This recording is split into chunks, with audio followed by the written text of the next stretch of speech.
아멘. 자, 이 시간에 정말 사랑하는 분이 왔습니다. 제가 사랑하는 우리 레이첼 전도사님이 왔는데요. 우리 레이첼 전도사님은 대학 청년부에서 우리 정말 이슬라 같은 청년들에게 하나님의 말씀을 함께 나누고, 또 우리 청년들이 정말 주님 안에서 더욱더 굳건하게 하나님의 믿음의 자녀들로 자랄 수 있도록 말씀으로 함께 해주시고 계십니다. 이 시간 우리 사랑하는 레이첼 전도사님 초이스 초이스 굿 초이스입니다. 우리 전도사님께 우리 사랑과 축복의 박수를 환영하겠습니다. 안녕하세요. 제목이 영어라서 영어 설교를 하실 줄 아는 분들이 계실 것 같은데요. 영어가 편하지만 오늘은 또 한국어로 설교를 하려고 이 자리에 왔습니다.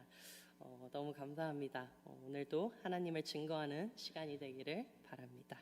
일단 이때 시대의 상황의 배경을 좀 더 설명을 해드리자면요, 로마가 유대인을 지배하던 시대였어요. 그래서 예수님이 오실 완벽한 카이로스였는데요, 그러면서 유대인들의 재판과 로마의 재판이 나뉘어져 있던 시대였어요. 근데 재판이라고 하니까 문과가 아니신 분들을 보면 벌써 안 들으실 준비를 하고 계시는 것 같은데요. 그래서 제가 오늘은 좀 더 쉽게 설명을 하기 위해 사진들도 좀 준비했습니다. 로마는 지배하던 유대인들이 세금만 잘 내면 이스라엘 법까지는 관여할 마음이 없었어요. 그래서 유대인들의 재판에서 웬만한 것들을 다 재판을 끝냈고, 사형 선고할 만한 내용이 아니면 로마에게 넘겨지지 않았습니다. 근데 사형권은 로마 총독에게만 있었던 당시였기에 이런 일들이 있었어요. 그래서 예수님이 받으시는 재판은 총 6번의 재판으로 나뉘어져 있습니다. 근데 성경은 솔직히 자세하게 적힌 책도 아니고 쉬운 책도 아니기 때문에 그 6번의 재판을 오늘 좀 정리해 드리려고 하는데요. 왜 그런지, 그리고 이 재판들이 좀 불법적인 재판이었어요. 그래서 이것들이 왜 그런지에 대해서는 제가 조금씩 나누도록 하겠습니다. 처음에 이제 겟세마니에서 예수님이 체포된 후에 안나스에게로 끌고 가요. 네, 사진 있습니다. 안나스에게로 끌고 가요. 근데 그 당시 때 이 안나스는 대제사장이 아니었어요. 대제사장인 가야바의 장인이었습니다. 근데 왜 대제사장인 안나스에게 안 가고 왜 가야바에게로 안 가고 안나스에게로 갔을까요? 그 이유는 대제사장의 임기는 원래 율법에 의해서 사망 때까지였어요. 민수기 35장 25절을 보면 알 텐데요. 그래서 이 안나스가 AD 6년에서 한 15년 때에 대제사장이었는데, 안 그래도 로마 관섭을 너무나 싫어했던 유대인들인데 세금을 가져가는 것도 싫어서 세리인들도 그렇게 싫어했던 이유였는데, 이 안나스가 대제사장일 때 빌라도 전임 총독이었던 바레리우스 그라투스에 의해서 대제사장직을 박탈당해요. 그래서 유대인들이 너무나 싫어하는 거예요. 근데 가야바가 아닌, 그래서 오히려 안나스의 가문을 인정했었고, AD 62년까지 심지어 안나스 집안에서 5명의 대제사장이 배출됐기에 가야바에게로 바로 가지 않고 안나스에게로 끌고 간 이유였습니다. 근데 안나스는 성전에서 장사를 시작한 사람으로 학자들이 추측을 해요. 근데 이 사람에게 예수님께서 뭐 하셨냐면 잘 보이려고 절대 하시지 않았어요. 예수님은 그 사람들의 시선에 신경도 안 쓰셨기에, 그리고 또 가르쳐야 하실 게 있기에 그 장사하는 모습을 보시고 예배당에서, 성전에서 책상도 뒤집어 엎으시고 여기는 하나님을 기도하는 곳이고 예배하는 곳이라고 명확하게 하세요. 그러니까 이 안나스가 기분이 그때부터 많이 안 좋았을 겁니다. 예수님을 향한 증오는 점점 더 커져가고 있었고, 그래서 심지어 나이가 많았을 텐데도 불구하고 예수님이 늦은 저녁에 체포가 됐는데 체포될 시간에도 깨어 있었던 거예요. 그리고 원래는 판결을 받기 전에 죄수를 결박하는 게 불법이었어요. 근데 이 사람들이 예수님을 잡았어요. 그리고 저녁에는 원래 신문하면 안 돼요. 재판을 하면 안 돼요. 유대인들 법상으로는. 근데 불법으로 신문까지 해요. 그리고 좀 더 생각을 해보면, 여러분, 예수님들을 넘긴 사람들은 바리새인들과 사두개인들이에요. 증오심 때문에. 근데 지금 이 상황은 피고인과 재판관이 동일한 인물들인 거예요. 근데 이게 모두 다 불법이었어요. 그리고 그 당시 풍습상 절기들, 이스라엘 절기 크게 자세히 보면 7가지가 있는데 특별히 제일 중요한 6월절에는 재판을 미루게 돼 있어요. 예를 들면 우리가 땡스기빙을 보내는데 땡스기빙 기간을 지나서 재판하는 게 그 당시 때 풍습이었어요. 근데 그런 것도 미루지도 않고 구약에서 보면 재판관들이 두세 증인이 있어야 되는데 입증이 되지도 않는 상태에서 예수님을 신문하는 이 모든 과정이 불법이었어요. 그 외에도 왜 불법인지에 대해서는 제가 다음에 또 이 자리에 서게 되면 또 기회가 있으면 나눌 텐데요. 어쨌든 불법 투성이었어요. 근데 불법으로 그렇게 신문한 후에 드디어 사위인 가야바에게 이제 보냅니다. 가야바는 사내들인의 공회의 수장이었고 대제사장이었고 그래서 다시 자기가 신문한 다음에 가야바에게 보내는 거예요. 근데 여러분 생각해 보세요. 가야바는 이 당시 때 거룩한 지성소에 1년에 한 번 들어가는 하나님의 뜻을 대변하는 사람이었어요. 근데 그런 사람이 아들인 예수 그리스도 메시아를 알아보지 못합니다. 여러분 지금 시대는 과연 다를까요? 지금은 우리 교회의 시대, 은혜의 시대, 성령의 시대입니다. 교회에서 우리가 성령 하나님을 알고 공부하고 또 구하는 것인 시대예요. 근데 어쨌든 그래서 예수께서는 가야바 집에서 또 신문을 받게 돼요. 근데 그런 상황에 예수님의 체포 소식이 정말 멀리 퍼졌는지 심지어 사형 선고까지는 원래는 하루를 기다려야 했는데 세 번째 재판인 공회에서 장로들 곧 대제사장들과 서기관들 모여서 가야바와 함께 예수님을 또 불법 재판합니다. 요한복음 18장 19절을 같이 읽을 텐데요. 제가 청년들에게 센스를 구할 때가 있는데 언제냐면 이렇게 앞에 화면에 말씀이 띄어지면 같이 큰 소리로 읽어주시는 센스를 한번 향수 예배 때도 보겠습니다. 시작. 대제사장이 예수에게 그의 제자들과 그의 교훈에 대하여 물으니, 여러분 처음 질문을 하는 게 제자들과 가르침에 대해서 물어봐요. 좀 치사한 게 지금 예수님의 제자들 어디 있나요? 다 도망간 상태예요. 근데 예수님 제자에 대해서 묻는 거예요. 그러면서 교훈에 대해서도 뭘 가르쳤냐고 질문하면서 감정을 건드리려고도 했고 로마 정권의 트집 잡을 만한 진술을 기다리지만 실패합니다. 근데 이 모든 과정에서 여러분 예수님은 당당하세요. 정말 누가 누구를 재판하는지 모를 정도로 예수님은 명확하게 말씀하시고 대답합니다. 이 불법화는 이 모든 과정에서도. 다음 슬라이드 볼게요. 대제사장들과 온 공회와 예수를 죽이려고 그를 칠 증거를 찾되 얻지 못하니 이는 예수를 쳐서 거짓 증언하는 자가 많으나 그 증인이 서로 일치하지 못함이라. 여러분 거짓 증언하는 자들도 심지어 사용했는데도 죽을 죄명을 못 찾는 거예요. 그래서 결국에는 어떻게 해요? 본문들을 읽어보신 분들은 아실 수도 있겠지만 예수님이 하나님의 아들이라는 얘기를 꺼냅니다. 그러면서 어떻게 하냐면 마가복음 26장 65절에 다음 슬라이드 부탁드립니다. 네. 이에 대제사장이 자기 옷을 찢어서 이르되 그가 신성모독하는 말을 하였으나 어찌 더 증인을 요구하리요? 보라 너희가 지금 이 신성모독하는 말을 들었도다. 여러분 심지어 옷까지 찢어요. 원래 그렇게 하면 안 되거든요. 대제사장의 옷은 정말 거룩한 옷인데 옷까지 찢는 거예요. 본인은 옳은 일을 한다고 착각하면서 하나님의 위한 일이라고 잘못 생각하는 대제사장의 모습. 자기의 생각 때문에 자존심 때문에 본인의 의견이 통과되지 않았다고 교회에서도 화를 내는 사람들이 많이 있습니다.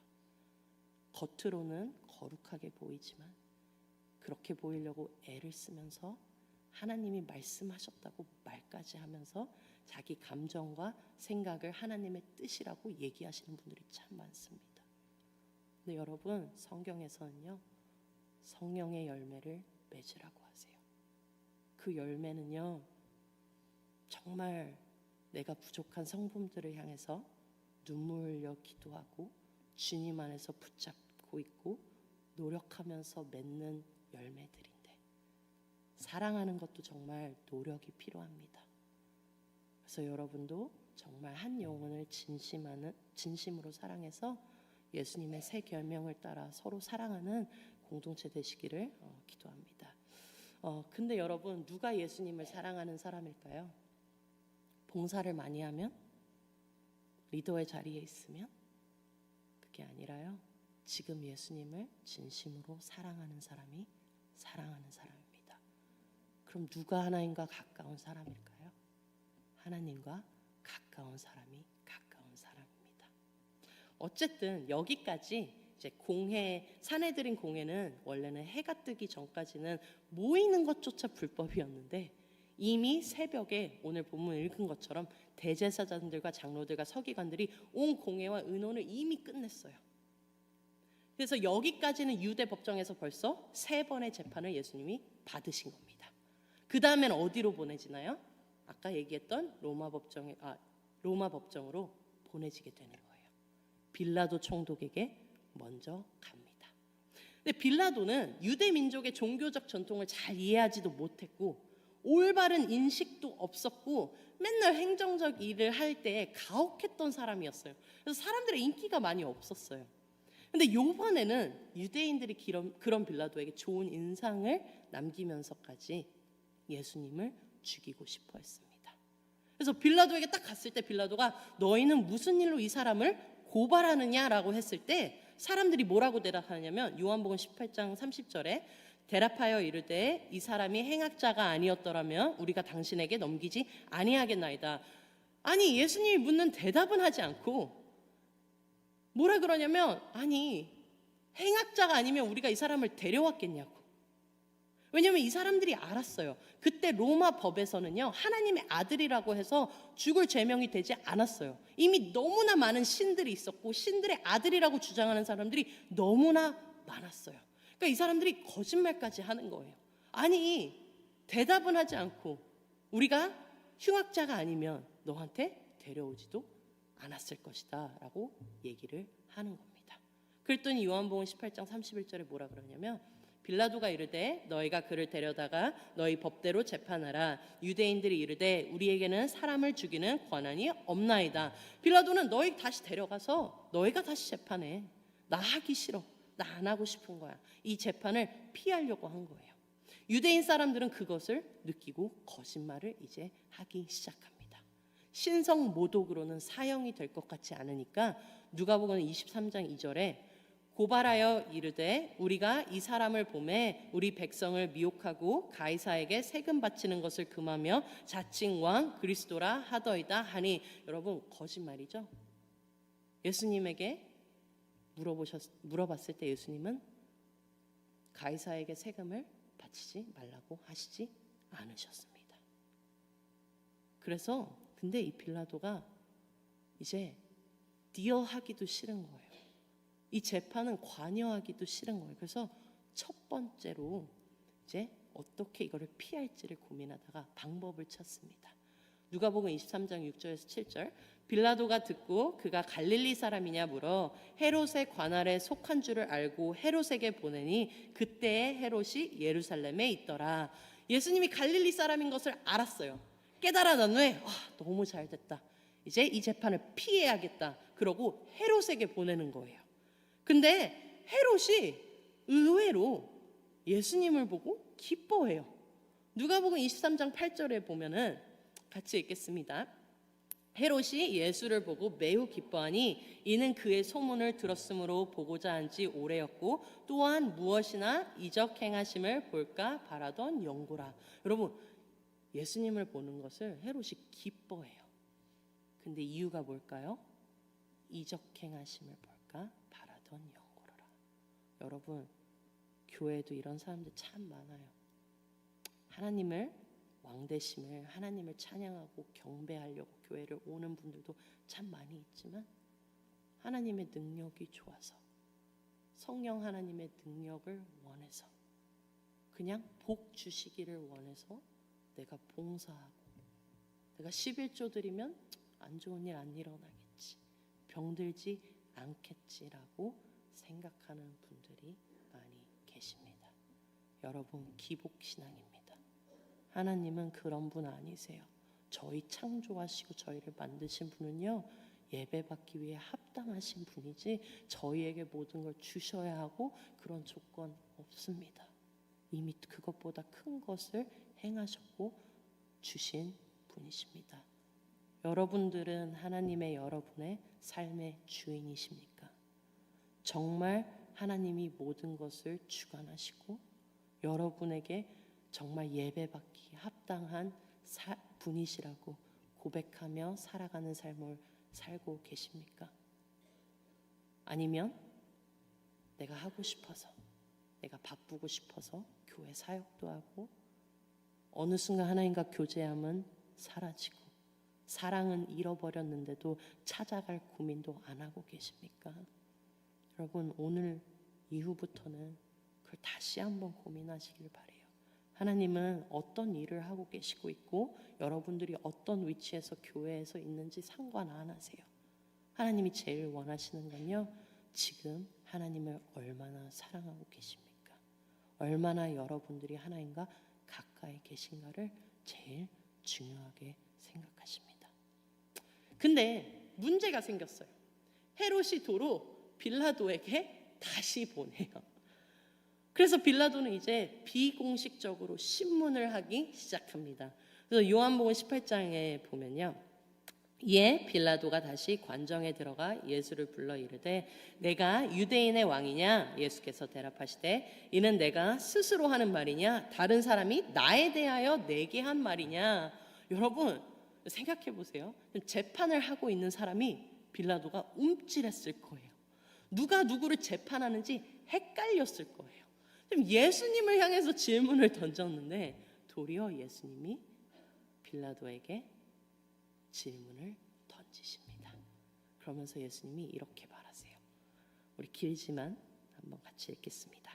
예수께서 대답하시되 내 나라는 이 세상에 속한 것이 아니니라. 만일 내 나라가 이 세상에 속한 것이었더라면 내 종들이 싸워 나로 유대인들에게 넘겨지지 않게 하였으리라. 이제 내 나라는 여기에 속한 것이 아니니라. 빌라도가 이르되 그러면 내가 왕이 아니냐? 예수께서 대답하시되 내 말과 같이 내가 왕이니라. 내가 이를 위하여 태어났으며 이를 위하여 세상이 왔나니 곧 진리에 대하여 증언하려 함이로라. 무릇 진리에 속한 자는 내 음성을 듣느니라 하신대. 여러분, 예수님께서는요, 죄수신데 재판장의 영혼을 위해 지금 이 순간 말씀하시는 것을 보게 됩니다. 예수님은요, 한 영혼을 진심으로 사랑하세요. 예수님은 이때 하나님의 나라에 대해서 또한 선포를 하시고 복음을 전하십니다. 저도 매일매일 성경을 읽고 기도하는 저의 예배 시간을 갖는데 저 정말 이 한 가지 구해요. 하나님, 한 영혼을 향해서 더 사랑할 수 있게 해달라고. 근데 그러시고는 빌라도는 죄를 못 찾았다고 말을 해요. 그래서 38절에 빌라도가 이르되 진리가 무엇이냐 하더라. 이 말을 하고 다시 유대인들에게 나가서 이르되 나는 그에게서 아무 죄도 찾지 못하였더라. 그리고 죄도 찾지 못했다고 했고 빌라도는 예수님에 대해서 지금 관여를 하고 싶지 않은 거예요. 너무나 두려운 거예요. 마가복음 27장 18절에 보면 시기 때문에 넘긴 것도 알았고요. 빌라도는 이 사람들이. 그리고 그날 여러분 남편들이 와이프들 말 안 듣는 것 같지만 잘 듣습니다. 그래서 빌라도에게도 와이프가 마가복음 27장 19절에 보면요, 와이프가 얘기를 해요. 너 그 사람의 아무 짓도 하지 말라고. 내 꿈에 나타났었다고. 근데 저희 남편도 그렇거든요. 안 듣는 듯 듣습니다. 그러니까 이 빌라도는 더욱 두려웠을 거예요. 이런 얘기까지 계속 들리고. 그래서 재판의 책임을 또 빠져나갈 고민을 해서 요번엔 두 번째 방법을 찾습니다. 여러분 그 당시 때 6월절이면 한 사람의 죄수를 놓아주는 풍습이 있었어요. 근데 그래서 빌라도는 어떻게든 이 재판을 빠져나가려고 해서 어떻게 생각해보면 정말 유대인들이 제일 혐오했던 죄수를 골랐을 수도 있습니다. 그게 바라바였어요. 바라바를 데려가면 당연히 예수를 놔줄 거라고 생각했고 그런 간절한 바람이 있을 겁니다. 근데 사람들은 어떡합니까? 이제는 생각도 하지 않아요. 예수를 풀어달라는 얘기는 절대 하지 않습니다. 그래서 예수님을 죽이라고 외치기에 빌라도는 또 한 번 더 당황해요. 그래서 또 한 번의 방법을 찾습니다. 세 번째 방법을 찾아요. 그게 뭐냐면 예수님을 때려서 채찍질하면 유대인들의 화가 가라앉겠지. 어느 정도 화가 풀리길 바랬겠지. 그렇지만 어떻습니까? 저희가 아는 것처럼 빌라도는 또 한 번 당황을 했을 겁니다. 요한복음 19장 12절에 보면요, 빌라도는 예수님을 놓으려고 힘썼으나 유대인들이 소리질러 이르되 이 사람을 놓으면 가이사의 충신이 아니나이다. 무릇 자기를 왕이라 하는 자는 가이사에 반역하는 것이니라. 사람들은 이 상황에 유대인들은 빌라도의 가장 약점을 건드립니다. 너가 예수를 놓으면 가이사의 충신이 아니다라고 얘기를 해요. 근데 빌라도를 향한 불평이 로마 황제에게 들리는 것은 빌라도는 참 두려워해요. 왜 그러냐면 역사적으로 과거에 걸렸던 일들이 몇 개 이미 있었어요. 그래서 결국 빌라도는 예수를 죽이기로 내어줍니다. 네, 여러분, 겉으로만 보면요, 예수를 심판한 사람은 안나스나 가야바 또는 헤롯 같아 보이지만 오히려 예수님께서 매 재판마다 그들을 심판하고 계셨습니다. 심판을 하는 것이 안나스도 가야바도 헤롯도 빌라도도 아니었고요. 이들이 오히려 주님 앞에서 판단을 받고 있었고 어떤 불법을 행하고 있었던지에 대해서도 예수님께서는 판단하셨고 처음부터 이들은 착각하는 게 그 한 가지 있었습니다. 그리고 잊지 말아야 할 것은 예수님은 이스라엘 사람의 손에 죽임을 당하신 것도 빌라도 손에 죽임을 당하신 것도 여러분 절대 아니에요. 사도신경이 정말 잘못된 게 많은데요, 예수님께서는 절대로 사람의 손에 죽임을 당한 게 아닙니다. 아니 어디 하나님을 감히 누가 죽이나요? 예수께서 스스로 하나님의 뜻을 순종하신 것이고요. By choice, he obeyed the Father's will. 아버지의 뜻에 철저하게 예수님께서는 순종하시기로 추사하신 거예요. 오늘 읽은 본문 전에는 예수님께서 울면서 기도하세요. 여러분 생각해 보셨나요? 예수님이 십자가 지기를 싫어서 우셨을까요? 십자가 지기가 두려워서 우셨을까요? 아닙니다. 그러려고 이 땅에 오신 분이세요. 성자이신 예수님께서는요, 태초부터 함께 하신 성부와 성령 하나님과 떨어지는 것, separate 되는 것을 제일 두려우셨을 거예요. 태초부터 함께 하셨던 성부, 성자, 성령 하나님께서 모든 인류의 죄를 짊어지는 순간, 그 순간 삼위일체 하나님께서 함께 하지 못하는 그게 예수님께서는 가장 힘드실 시간이었습니다. 절대로 십자가 지기 싫어서가 아니었어요. 그 눈물의 의미는 예수님은 아버지의 뜻을 철저하게 순종하기로 결정하시고 택하시고 그런 분이십니다. 근데 여러분 예수님께서 어떻게 끝까지 묵묵히 계실 수 있으셨을까요?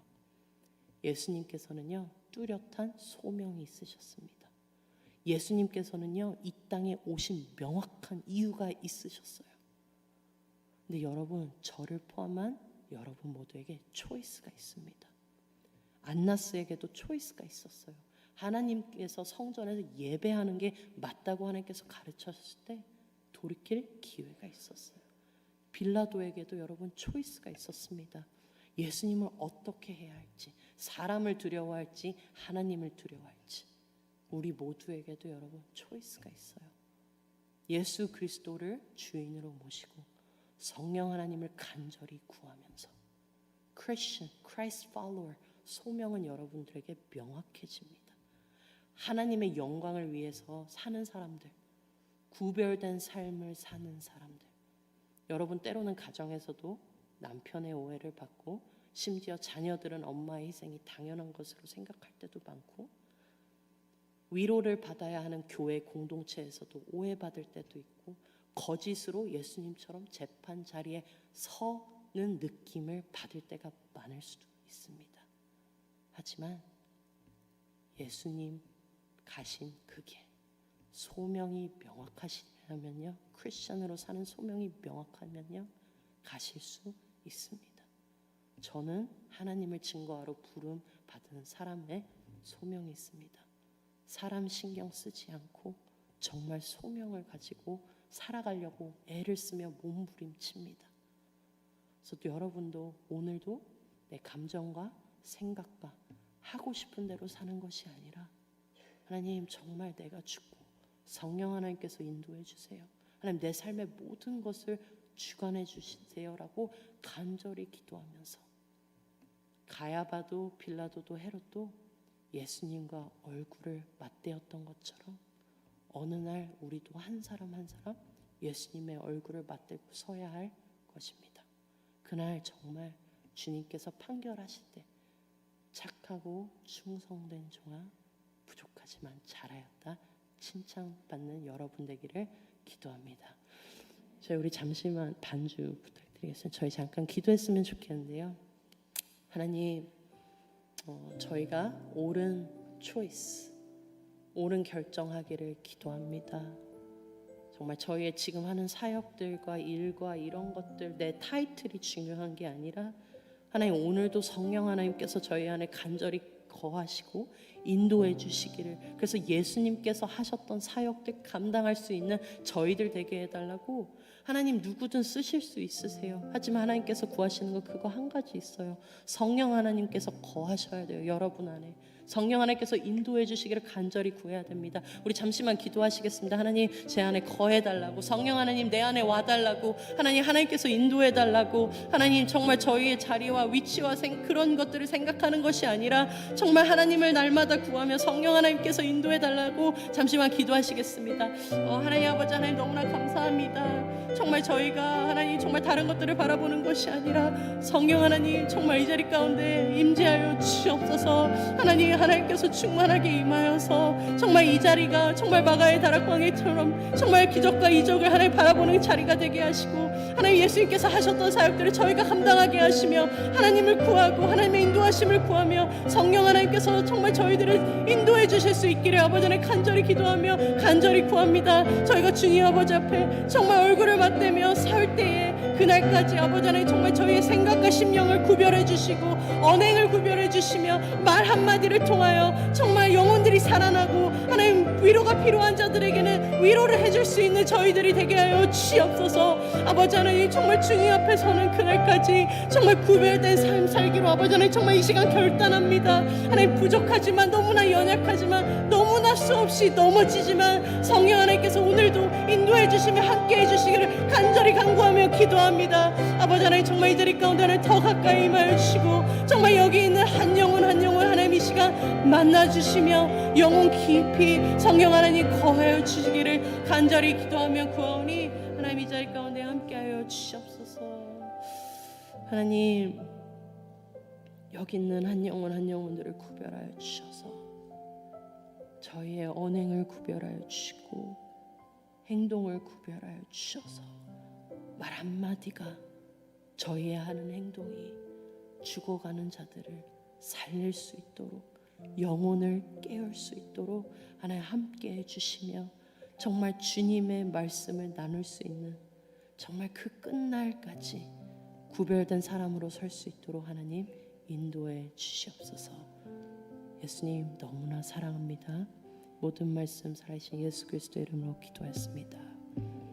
찬양하시겠습니다. 주님 정말 날마다 구별되어 삶을 살려고 결단하는 모든 심령들에게, 또한 성령 하나님을 간절히 갈망하며 구하는 자들에게 성령 하나님 더 가까이 해주시고 더 임재해 주셔서 주님의 마음을 알고 하루하루 소명을 가지고 살아갈 수 있도록 늘 함께 하시며 동행하여 주시옵소서. 이 모든 말씀 살아계시고 거룩하신 예수 그리스도 이름으로 기도하였습니다. 아멘.